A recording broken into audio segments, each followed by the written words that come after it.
नमस्कार, मैं हूं नीलू। तो इस वक्त की बड़ी खबर हम आपको बता दें, जिस फांसी को टालने की लगातार कोशिश हो रही थी, अब वो फांसी फिलहाल तो टल गई है। जी हां, केरल की नर्स निमिषा प्रिया की यमन में 16 जुलाई को होने वाली फांसी को अब टाल दिया गया है और इसमें सबसे बड़ी कोशिश भारत सरकार की है, क्योंकि देखिए जिस तरह से ये पूरा मामला निकलकर सामने आया था, 16 तारीख की तारीख मुकर्रर की गई थी इस पूरे मामले में।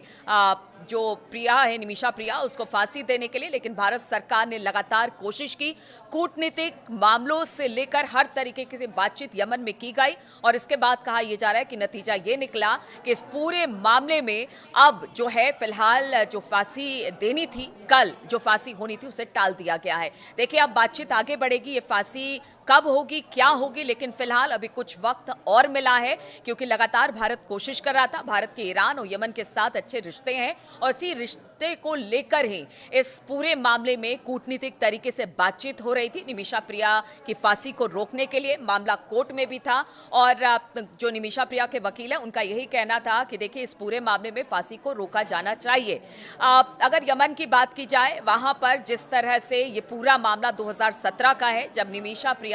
ने अपने निमिषा पर आरोप लगा कि अपने पति को मारने का, क्योंकि देखिए निमिषा को जिस तरह से परेशान किया जा रहा था। निमिषा की शादी वहीं पर रहने वाले एक व्यक्ति से हुई थी और जब निमिषा को उसके साथ नहीं रहना था तो उसका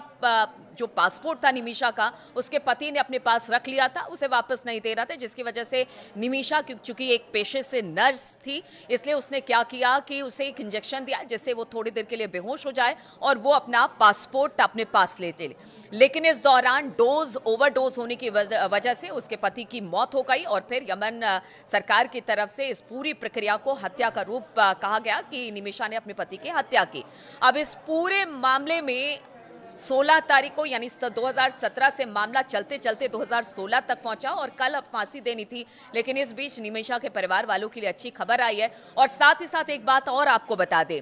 जो सूफी आलिम है शेख हबीब उमर बिन हाफिज और भारत के मशहूर सुन्नी नेता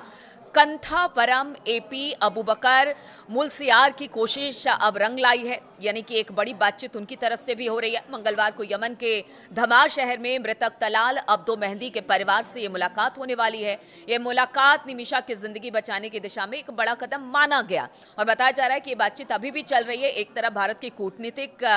तरीके से बातचीत हो रही है ताकि निमिषा को आगे फांसी ना मिले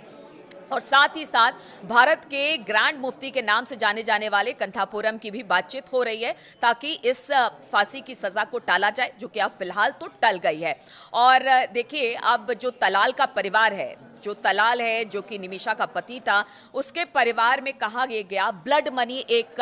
वहाँ के कानून के हिसाब से ब्लड मनी होता है, जो कि पीड़ित जिसने किसी तरह का अपराध किया हो, वो अगर परिवार के साथ जो पीड़ित परिवार है उसके साथ सुलह कर ले तो आप पैसे देकर आपको उस परिवार से माफ़ी मिल सकती है। तो ब्लड मनी यही है। निमिषा के परिवार वाले कोशिश कर रहे थे कि किसी तरह से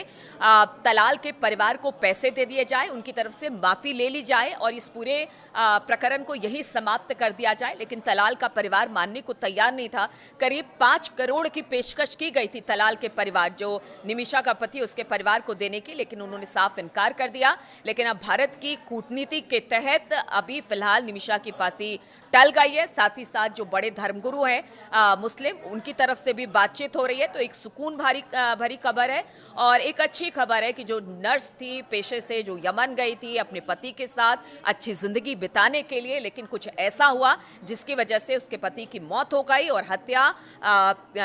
जो हत्यारिन कहलाई वो निमिषा प्रिया ही कहलाई। लेकिन अब देखिए जिस फांसी को लेकर बार बार सवाल उठ रहे थे कि क्या यह फांसी टलेगी, खत्म होगी, क्या होगा, तो अभी फिलहाल तो टल गई है, फिलहाल ही है, क्योंकि अभी देखिए बातचीत होना है, क्या होना आगे और जिस तरह से अपडेट आते हैं। लेकिन फिलहाल ये बड़ी खबर कि जो निमिषा प्रिया थी उसकी फांसी को टाल दिया गया है।